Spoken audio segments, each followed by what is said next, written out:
Right. So actually, there will be 2 review classes. The first class I will talk about self only. Okay. In the second class, maybe I will ask you some questions. When you do exercise and then you struggling with some problems, I can answer. I can, yeah, answer your questions. So, uh, yeah, write down the problems, and when you prepare for the test and you need help, then you can ask me during the next class. Okay.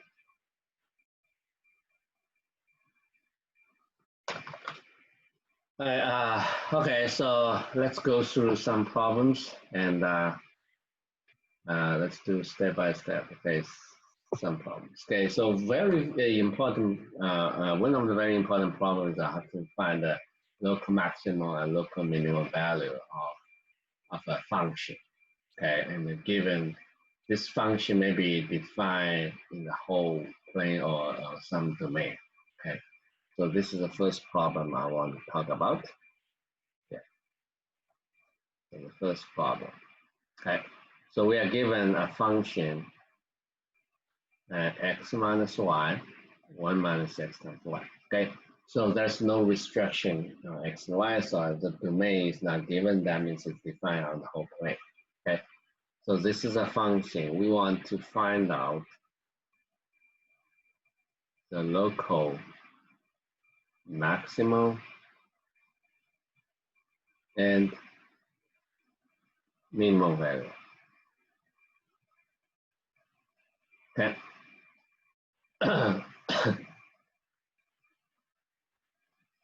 Yeah, this is very important application of calculus, right?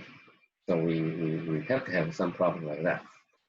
Now, if I do not specify the domain, that means it's defined on the whole R2. Okay, so this is on the whole plane. Okay, so local maximum, according to the theorem, local maximum and minimum value must occur at the critical point. Okay, so step 1, find the critical point. Right. So to find the critical points, you have to find the partial derivative. So when you differentiate, right, how do you do that? So you have to multiply this out, otherwise it's hard to find the derivative. Well, you can use a product, right? Find the derivative, differential with respect to x, you get 1, right? And 1 minus xy, and then plus x minus y differentiate the second term, which is negative y, right? With respect to x. So when you this is yeah, right?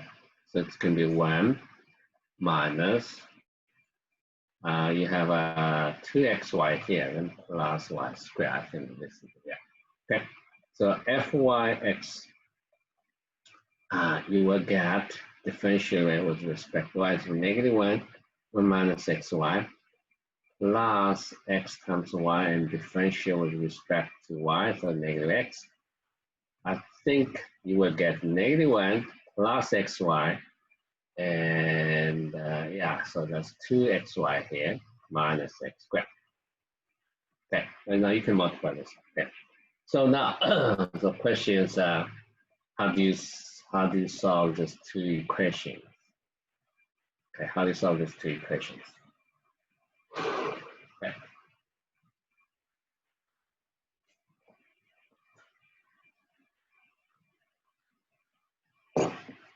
So here's the idea. Okay, there's no standard method that you can use. So the idea is to try to eliminate some terms. Okay, and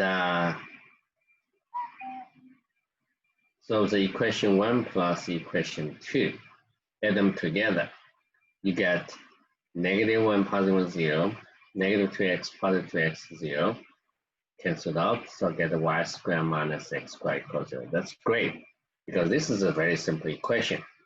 And that means y equals plus minus x. Okay. So now,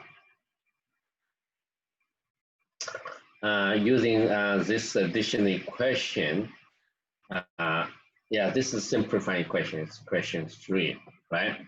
But then you can So equation 1 plus equation 2 yields equation 3. Then there's this system of two equations equivalent to equation 2 and equation 3, right? So all you have to do is, yeah, that's the equation 3. And another equation, I can use any of them. -1 plus 2xy minus x squared equals 0. That's equation 2, okay? So how do I do that? Well, equation 3 is very simple. So you plug, so you have to look at two cases. Case 1, x equals x, y equals x. Then you put it here, it's 2x, replace y by x, okay? Then you find out, again, you are going to get x squared equals 1. So you have two solutions, x equals plus minus 1, okay? Because when x plus minus 1, y is going to be also plus minus 1, y can equal x, okay? So so you basically have two solutions, so 1, and -1, right? Okay. Case 2, y equals -x. Then you get -1 minus, -1 minus x squared, right? 2x squared minus x squared 0, right? And in this case, clearly there's no solution. Why? Because when you multiply this out, negative, right? So multiply by negative sign, you get 3x squared equals 0. That's impossible. It's never be 0. So no solution. Good.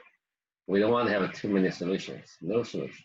So that means you only have two critical points. So you write down critical points, 1 and 1, -1, okay? Now, in order to determine whether the function has local maximum or local minimum value, we needed to check the second derivative, the value of second derivative. Okay, so let's compute the second derivative.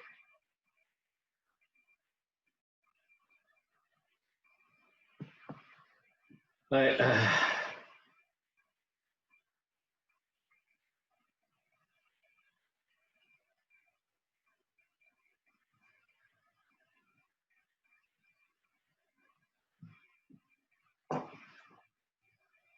Okay, so find the second derivative.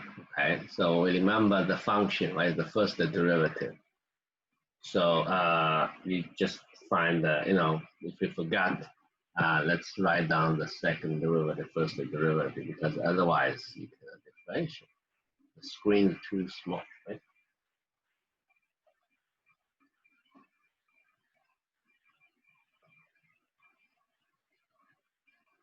Right. So that's what they have here, right? So when you differentiate with respect to twice, I get -2y, right? Then x, y, I can differentiate with respect to y variable. I get -2x plus +2y.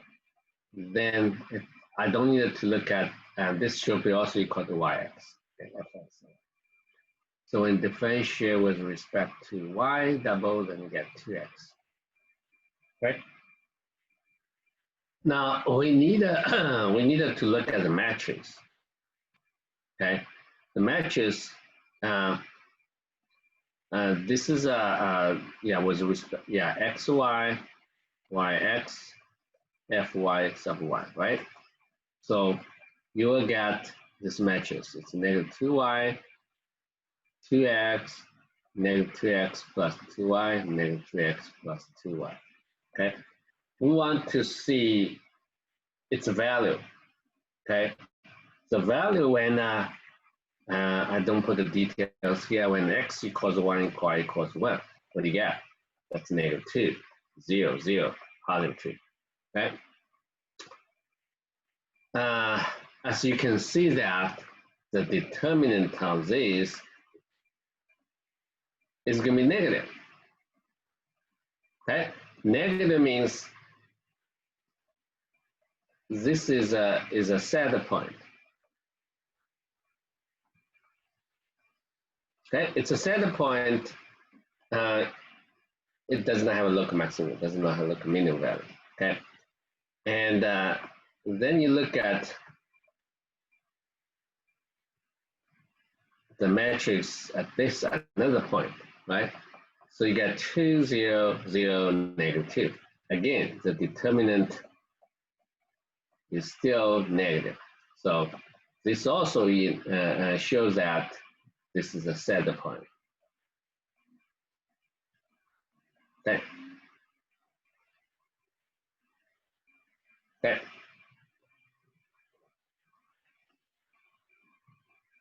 How does a set point look like? Set point looks like that.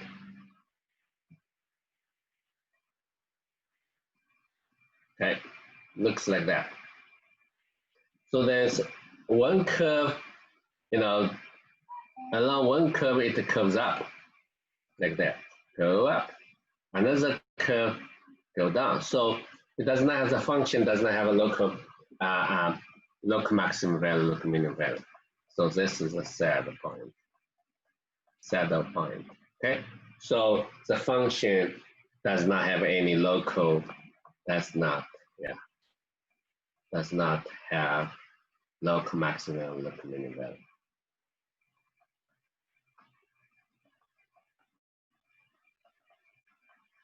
That does not have local maximum because it's saddle. Unfortunately, it's no solution. Okay. Yes, there's a critical point somewhere. First of all, the function, if the function has local maximum value, then it must occur at some point called the critical point.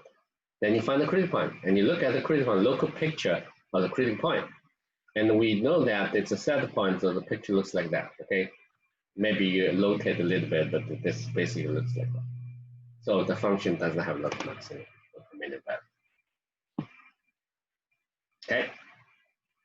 Now, if I give you an example, a simplified example, like lambda 1 x squared plus lambda 2 y squared, okay? How does the graph look like? Okay, and before you find the derivative, you probably already see that. Okay, so when lambda 1, lambda 2 both are positive, so the graph looks like this. Okay, and when lambda 1 both are negative, this is how the graph looks like. Right, so it has a local absolute maximum value actually, right? Now, when lambda 1 is positive, lambda 2 is negative, then it's difficult, right, to draw it. It's a set point. So while lambda 1 is positive, means when x, y 0, this get parabola opens upward. Okay. On the other hand, when x is 0, it's a parabola open downward. So it looks like that. As a set point looks like that. Okay. Okay. Yeah. But when your lambda 1 is negative, lambda 2 is positive. It's still a set point as the origin. But this time, the reason is, lambda 2 is the coefficient of y squared, right? So this should be parabola. Yeah. And this side goes down. So it looks like that. Okay. So just a different direction. So both have both are set point. Now, if you really want to see the matrix, okay, the matrix, you will see that, okay, fxx, fxy, fxy, fyy, and then after you differentiate, doesn't matter where's the point. So you got 2 lambda 1 0 0, 2 lambda 2. Okay. So you can tell, the determinant Yeah. So determinant, yeah. So the determinant of this is going to be 4 lambda 1 lambda 2, okay? Only when it's negative, then it's a set point. Remember, right? This is a D. The book tells you, right? Then doesn't matter which one is positive, which one is negative. So in this case, the picture D is negative, right? Now, when D is positive, is this case, but then there's a possibility both lambda positive, both lambda negative, right? The product is negative, positive means there can be both positive, both negative. Okay, so then when in one case both positive, then you have a local minimum value, and both are positive, both are negative, then you have local maximum value. Okay. So that, we understand the theorem, right? So this means, yeah, D negative implies lambda 1 positive, lambda 2 negative, or lambda 1 negative, lambda 2 positive in either case, right? So this is a set point. Okay, this is a set point. Set point. Okay.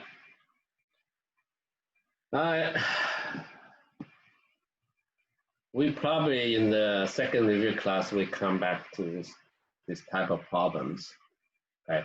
Definitely you're going to get a function, similar problems like that. Okay. You have to determine, find the local maximum, local minimum value.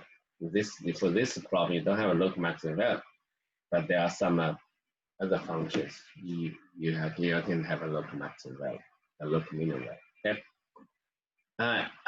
Our second problem I want to discuss is to find a vector equation. Maybe I don't want to make parametric equations. It's possible. Parametric equations, yeah, for the tangent. Okay,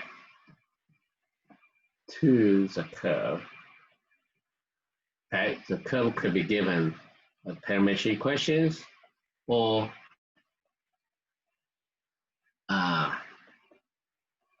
as a vector equations. It's possible. Okay, y is 2 cosine 2t, and then z equals 2 to the t. Okay, at the point 0, 0, 1. Now, first thing you have to do is find the value of the t at that point. Okay, find this value of t at this point, and you can see that when it's going to be 0, and make a simple observation. You find out, yeah, you find out this point is going to be, will be x0, y, and z0, the value. Okay, so that means at the t equals 0. Okay. All you needed to do is find the tangent vector. So this is a curve, right? Just draw the curve. And you want to find the tangent line. All you needed to find the tangent vector. Okay. The tangent vector can be denoted by V, or doesn't matter which one notation you use, T or capital T. Okay, but let's use a V. Okay. So the derivative, okay. Let's find the derivative first. The derivative will be given by this. It's a cosine 2t minus 12t sine 2t. Okay, show all the detail. Z prime is 2 to the t times natural log 2. Okay. Natural log 2. Okay, so at t equals 0, and then you get the vector, right? The vector is going to be when t, x prime is 0, y prime is 0, z prime is 0. Okay, so you evaluate. So it's going to be 1. When plug 0 for t, I also get 1. Then here, when plug 0 for t, the third one is natural log of t. So this is a fact. Okay. Okay. Now, for a vector equation for tangent line, I suggest you to use use another parameter. Okay, so this is a 0, and this is going to be like that. Okay, so it's going to be r. I use a parameter s. Okay, that's going to be 0, 0, 1 plus t and 1 and 1 natural log of 2. Okay, plus s. Yeah, using another parameter. Okay, otherwise confusing with the t. T is for the original curve.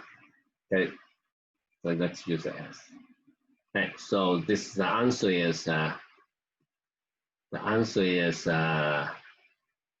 this. Okay, now I did not use the r over t for the original curve, so I still can use that. But if r over t is used, right, then you have to use a different letter for the vector equation. Okay, so r of s here is going to be the original one, right? So let's write down the formula.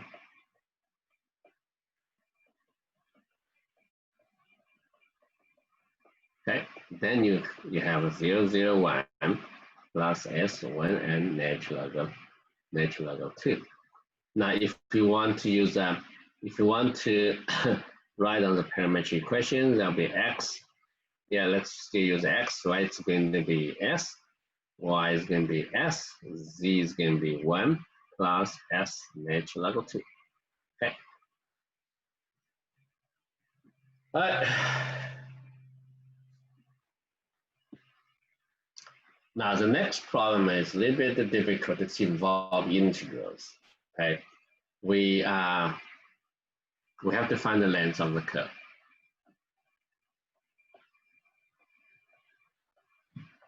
Of a curve. Okay, the curve is given by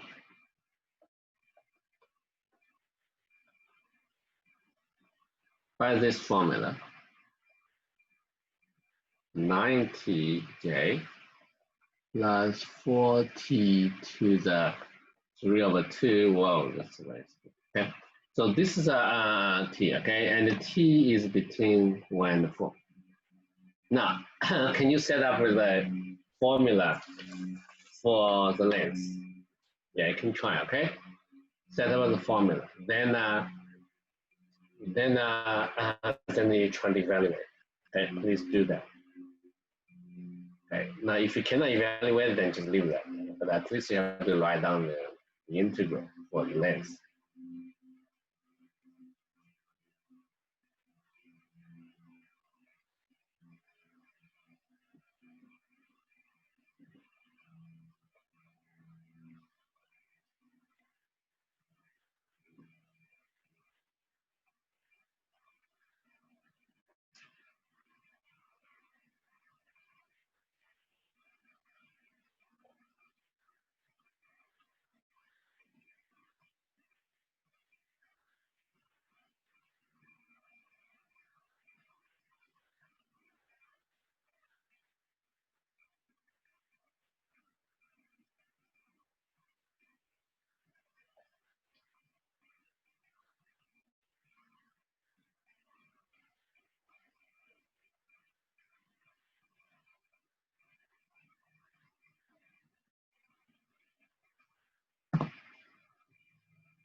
All right.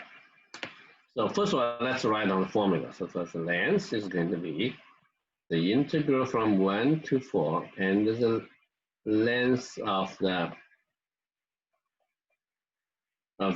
tangent vector. Okay. Then you write down the derivative. So the derivative is going to be 2ti, and here's 9j, and this will be 6t to the 1/2. Just differentiate each term. Okay, right? And if you don't like ijk, you can write like this. Okay, like in the vector form. That's two versions. Okay, then you find the length. The length is just the square root of the sum of the square of each component. Is 2t squared, 9 squared, 6t to the 1/2 square. Okay, let's simplify it.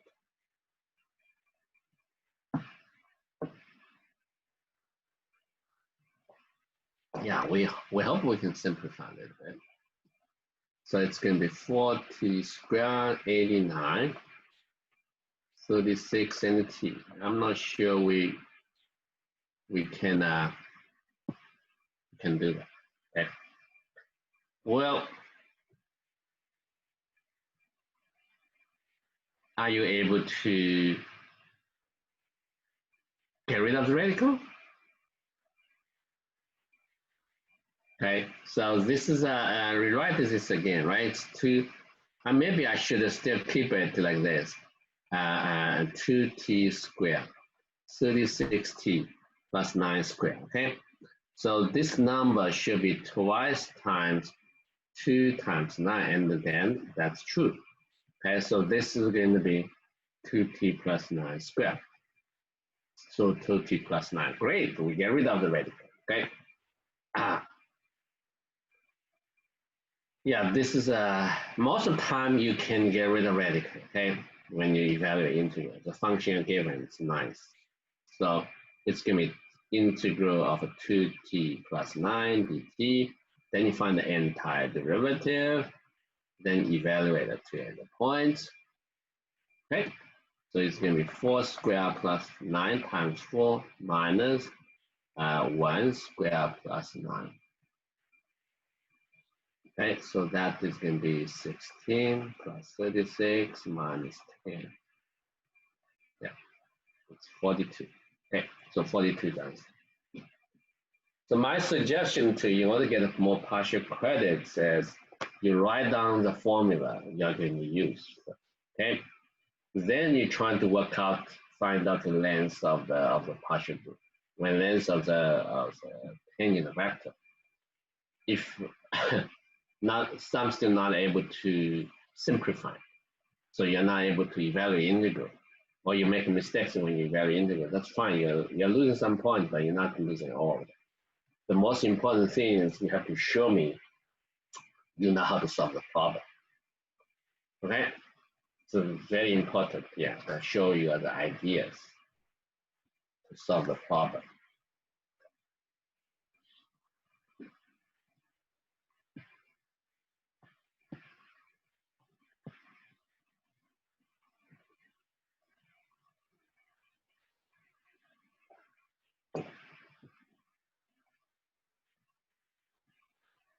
Right.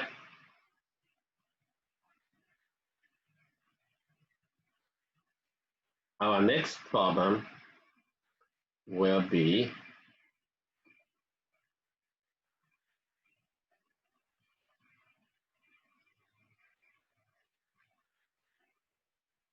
your contour map of the function.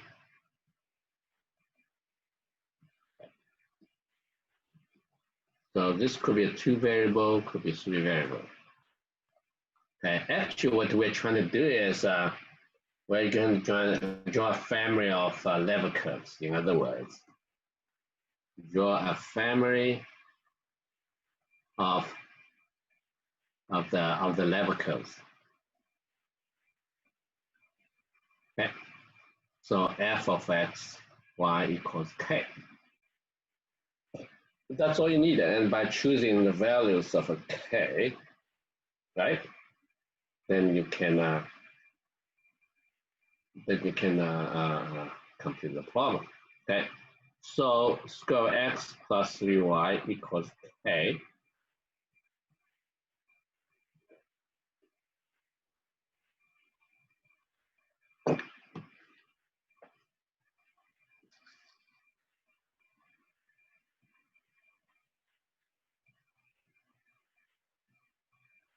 Okay.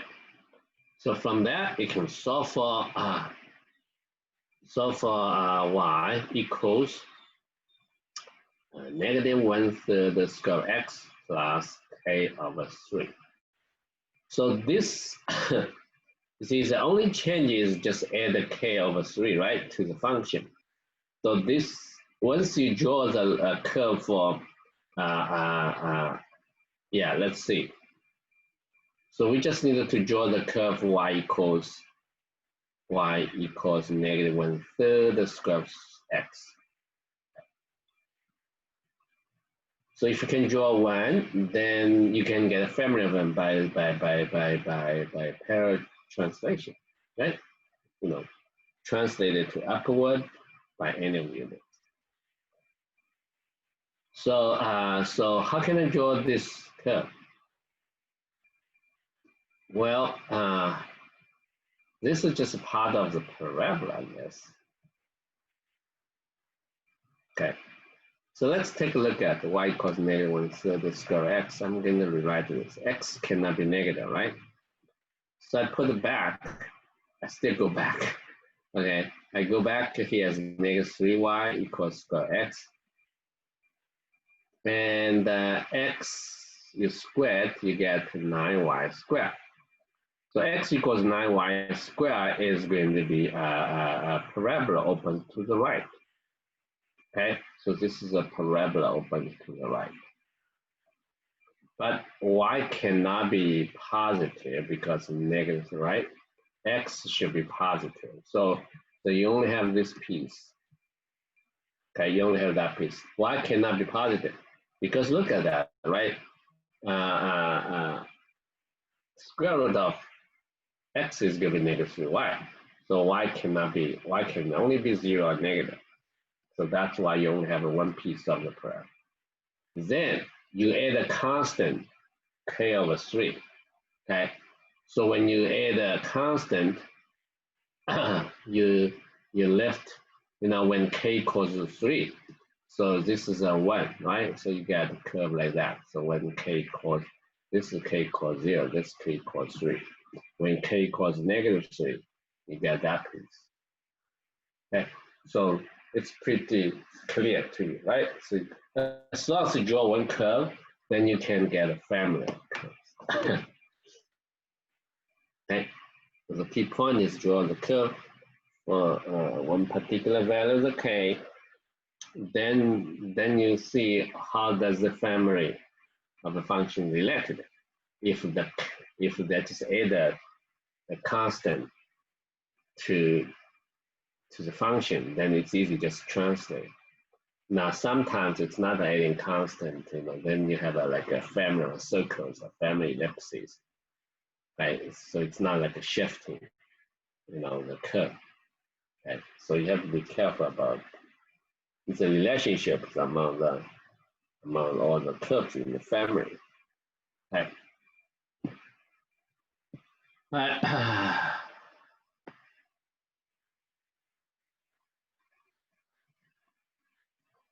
Okay, then I'm going to talk about limits. Okay, find the limits if it exists. So I'm going to discuss two problems. Okay.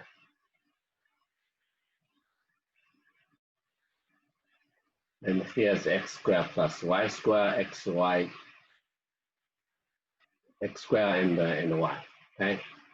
Now, when I look at this, I think it's going to be 0. The reason is the degree of the numerator is going to be 3. The degree of the denominator is going to be 2. So 3 is larger than 2. Okay, so the limit must be 0. The question, how do you prove it? Okay, how do you prove it? Yeah, think about that, okay?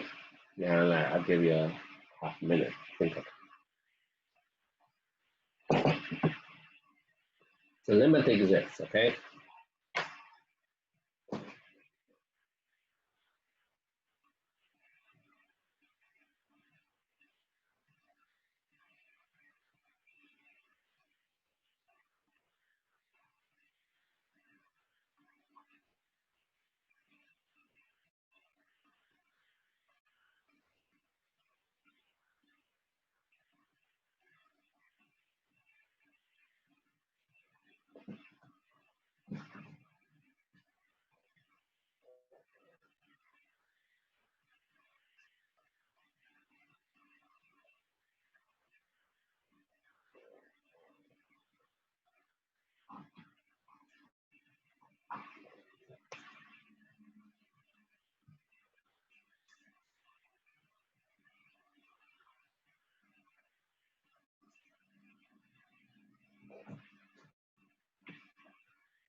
There was a standard tricky here. The important property is the absolute value xy times 2 is less than, okay, this is important property that we should use.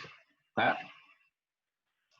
So I'm going to do some estimate for the numerator. Okay? So x squared y, I want to make sure this is good to, it's going to be small and smaller, right? So I got x and x times y. Okay? And the x times y, this can be estimated. Okay? This will be half of x squared plus y squared. Okay? Then you cancel it, and this is a difficult part, right? So you get this. All right. So as x, y approaches 0, 0, that means x, both x approaches 0 and the y approaches 0, same time. Okay, right? That means x approaches 0, y approaches 0. So that implies half of x approaches 0, right? Absolute value, right? That implies, because this is the upper bound, that implies x squared approaches 0. Okay, so we got a limit. Okay, we got a limit. So we conclude that the limit as this approaches 0 is going to be 0. Okay. When we say approaches 0, let me draw the picture. So you get a smaller circle. So the point is inside the circle. It's getting smaller and smaller. You know, those are circles, right? So so that forces both x and y approaches 0. Okay. If the point are getting close to the origin, then both components must approach 0. Okay. Now, if I ask you to do the next problem here, you get x times y, right? X fourth plus y to the fourth. Now this one, okay, it does not have a limit. Okay, how do you argue? Okay, the reason it doesn't have a limit is degree of x and y. I can even put the cube square there, right? So degree x squared y, x equal to 3, but the degree of a denominator is going to be 4. So 3 is less than 4. Okay. Okay. Why the limit doesn't exist? There's something we say because Because the limit is infinity. Actually, the limit is not infinity, okay? The limit is infinity, then in the generalized sense, it still has a limit. The limit is infinity, right? But here the limit does not exist. That means the function does not approach the same number or both or infinity, okay? So how do you do that? In order to prove the function does not approach the same number, you should choose two lines, right? Now, typically we choose the x-axis and y-axis, right? So when x equals t, y equals 0. So we are here, right? So y is 0, right? X equals t. So for this, the value of the function is going to be 0. Why? Because y is 0, right? T squared 0, t to the fourth power, 0 to the fourth power, it's 0. So the function is identical 0. Of course, it approaches 0 as t approaches 0.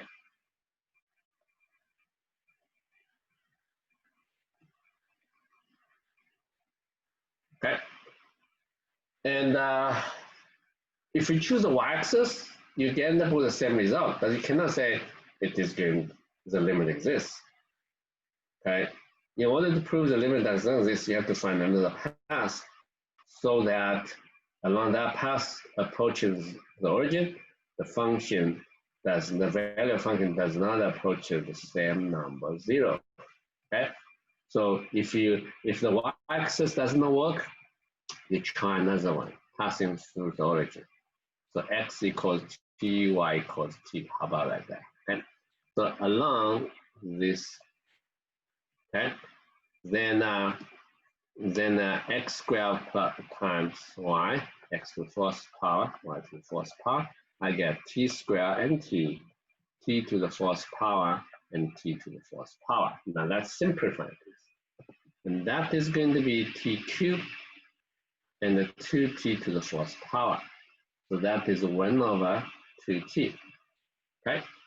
1 over 2t, and but you have to assume that t is positive, otherwise you cannot say it has a limit of infinity. So you can assume both are positive, okay? So it approaches positive infinity as t approaches 0 from positive side. Okay?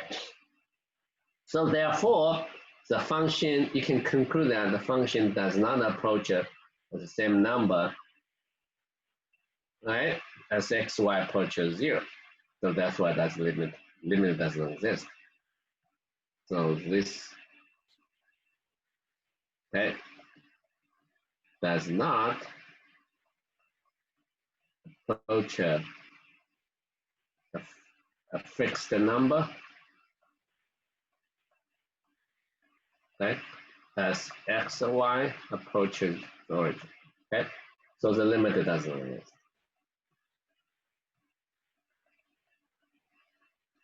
I think it's easy to prove the limit doesn't exist, and then the limit equal to 0, right?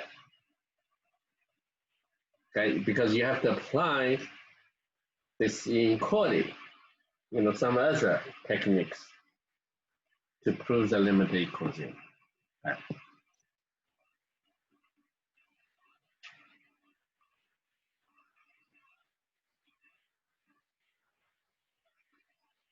Yeah, think about this problem, okay?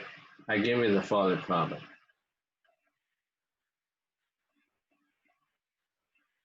I put the sine x here, and then I put the y squared. Okay.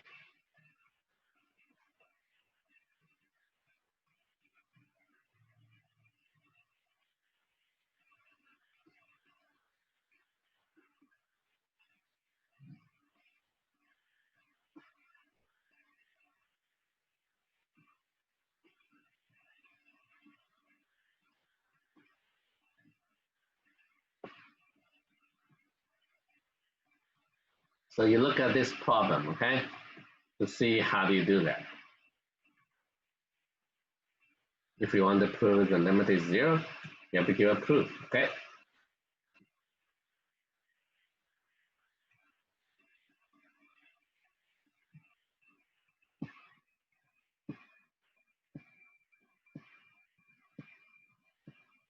Another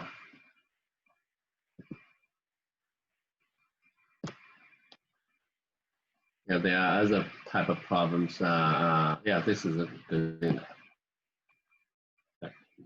Our next problem is to find the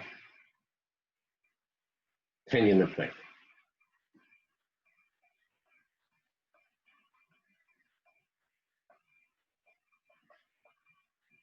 Find the tangent plane to the graph of f, okay, and at some point. So the point could be at point when x equals 1, y equals 0, and z equals 1, okay? So this is a function.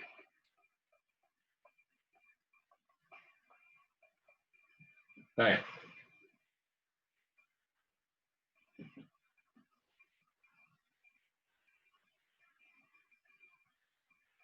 So this is a function. Now, how many problems we discussed? There will be 10 problems on the test. Okay, there are 10 problems on the test. So this is a x squared here, I forgot to label them, I discussed with, yeah, forget that, okay? So we have to find the tangent plane.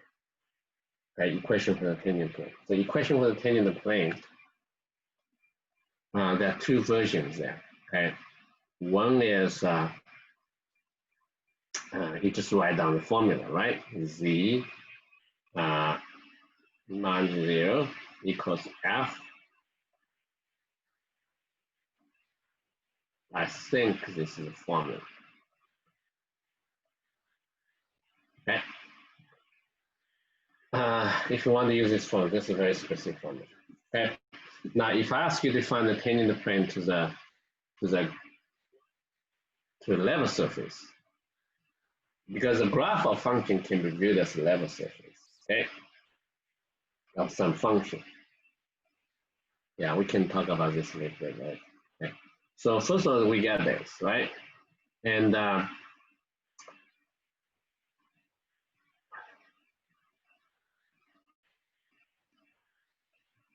then at the end, I'm gonna use this formula in a slightly different way. Okay. So all I needed to find the partial derivative of the function. Okay, find the partial derivative is going to be x plus y square, and the differential with respect to x minus x, then the differential with respect to x. Okay. So the answer here is going to be y square x plus y square and square.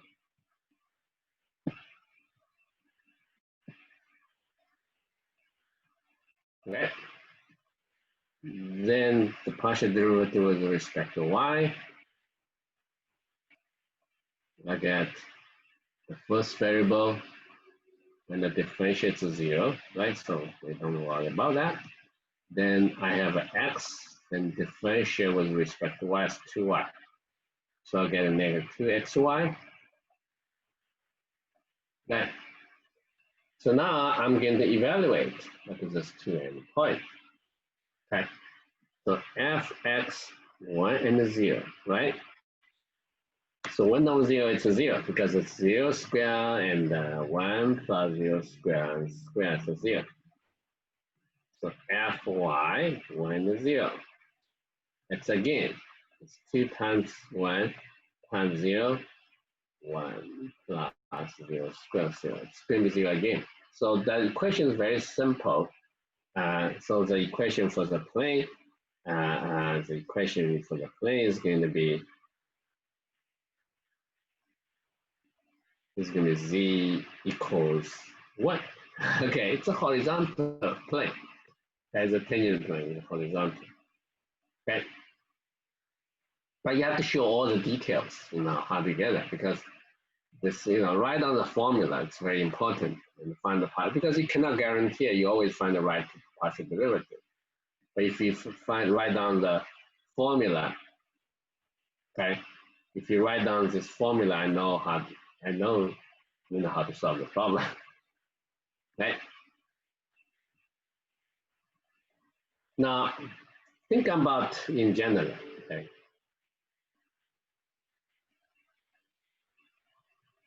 Yeah, think about the general case. So if we have a x, y, z, right, equals 0, okay, this level surface, okay, and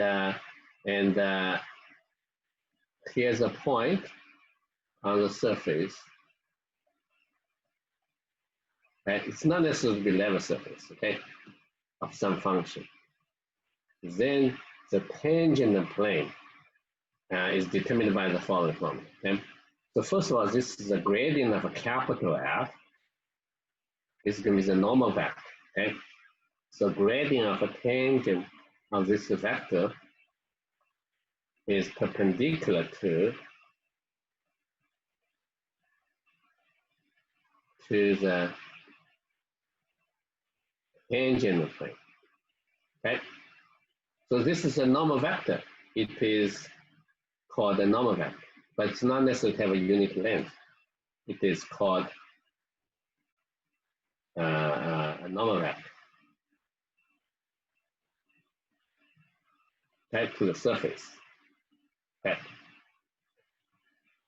So to write down an equation for the tangent plane, you just take an arbitrary point and you take the difference. So the difference is a vector. Okay, and then the dot product was the normal vector should be 0. So that is the equation for the tangent plane. Okay, so here's an equation for the tangent plane. Okay, so using this, you can find the tangent plane, or just find the gradient of the function, and then find the tangent plane. Okay. Yeah, it's not easy to. Sometimes you cannot. You can view. You can view the level surface as a graph of function, right? And sometimes it's difficult to solve it. Okay. So for one variable, okay, then you just use this formula to find the tangent plane. So we understand the geometric meaning of the gradient of a function. Those are the normal vectors to the level surface. Okay, okay. This is normal vector to the level surface.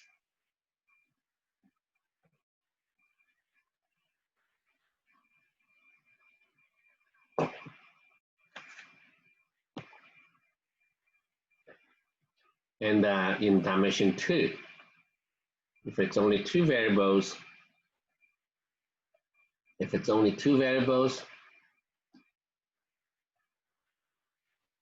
yeah, let's assume that. And then the level curve, this is fxy equals 0, right?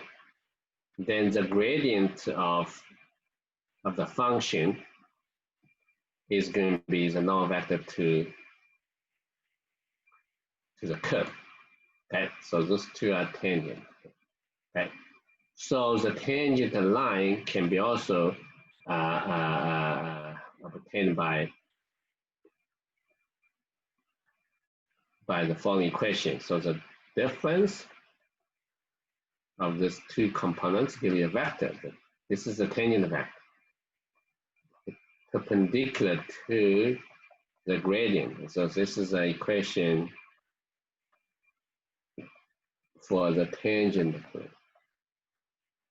line, sorry, in dimension 1, dimension 2. The function is two variables. Okay, so this is a level curve. How do you find, right? Yeah. Another important property for the gradient is that if you look at all the partial derivatives, okay, the direction of derivatives along this in any direction, okay. So in any direction, yeah, given given function, right? And the arbitrary vector, let's call the A and the B. Okay, so this is a point, and that's the direction U, right? So the directional derivative at that particular point is just U dot the gradient of the function.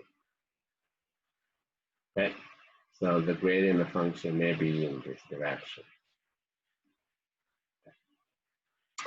Now, okay, so we assume that the length is going to be 1, the length of vector, okay? Then among all the lengths, right? So you have this, you have this upper bound, okay? This comes from the, yeah. So the equality holds when, only when U is going to be the gradient and normalize it, okay? So this gives you the direction where the direction derivative reaches maximum value, okay? So the maximum rate of change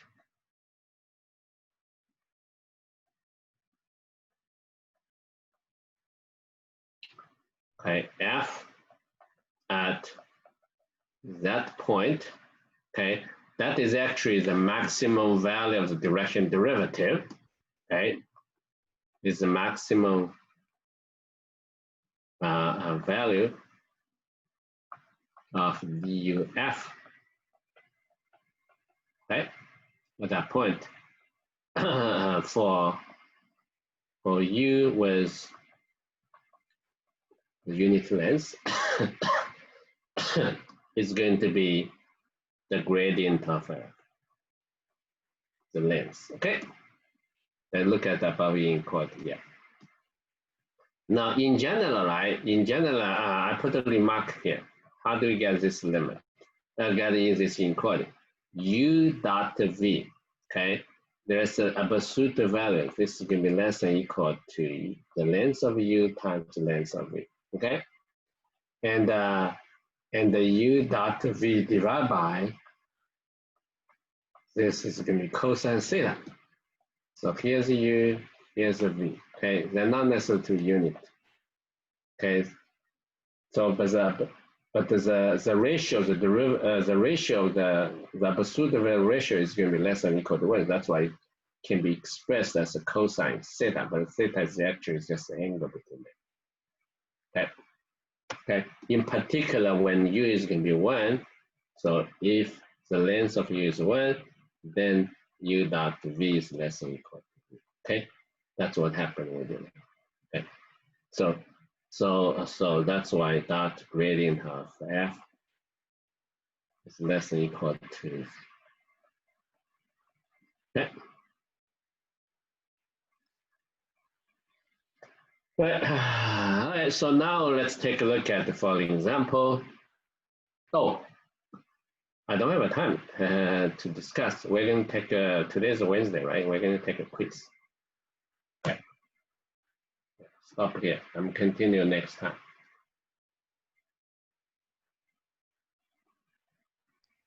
Professor, speaking of reviews, would it be an option what's the question? that you can give us a review, like a posted review questions that you might be able to post online? Yeah, that's fine. I will do that. Okay. Yeah, thank you so much. Mm-hmm.